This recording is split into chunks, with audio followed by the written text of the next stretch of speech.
بسم اللہ الرحمن الرحیم۔ رمضان کا پورا ہی مہینہ برکتوں اور رحمتوں سے مالا مال ہے۔ آج کی اس ویڈیو میں ہم آپ کو رمضان المبارک کی تہجد کا ایک ایسا وظیفہ بتائیں گے جو کہ آپ نے رمضان المبارک میں کی تہجد میں کرنا ہے۔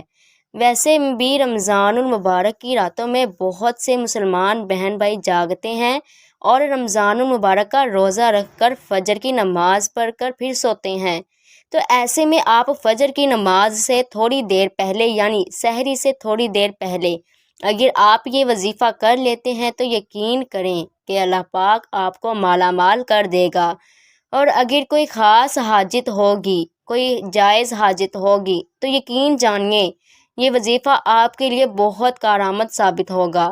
ناظرین، ایک طرف تو رمضان المبارک کا بابرکت مہینہ ہے جس میں ہر عبادت کا اجر و ثواب دگنا ملتا ہے، جیسے کہ فرمایا گیا رمضان المبارک میں سنت کا ثواب فرض کے برابر اور فرض کا ثواب 70 فرضوں کے برابر ہے۔ آج جو وظیفہ آپ کے سامنے پیش کیا جائے گا وہ اللہ کے ایک صفاتی نام پر مشتمل ہے اور یہ وظیفہ ہے یا وہابو کا۔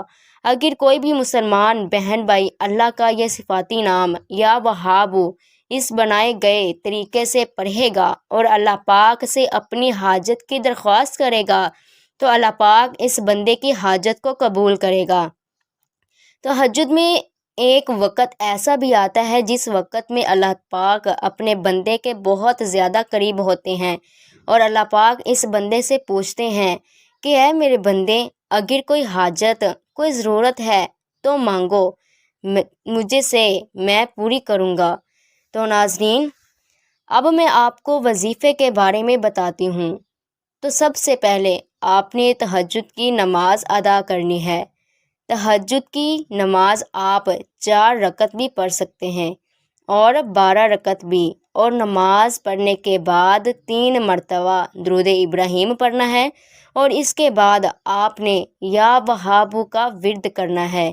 بغیر گنتی، بغیر حساب کے جتنا بھی ہو سکے آپ نے اللہ کے اس نام کا ورد کرنا ہے اور اس کے بعد 3 مرتبہ درود ابراہیم پڑھ کر اللہ کے حضور اپنی حاجت پیش کرنی ہے۔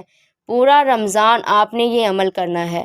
اس عمل کی برکت سے اللہ آپ کی ہر جائز مراد کو قبول کرے گا۔ آپ بھی یہ وظیفہ ضرور کیجیے گا۔ بہت بہت شکریہ۔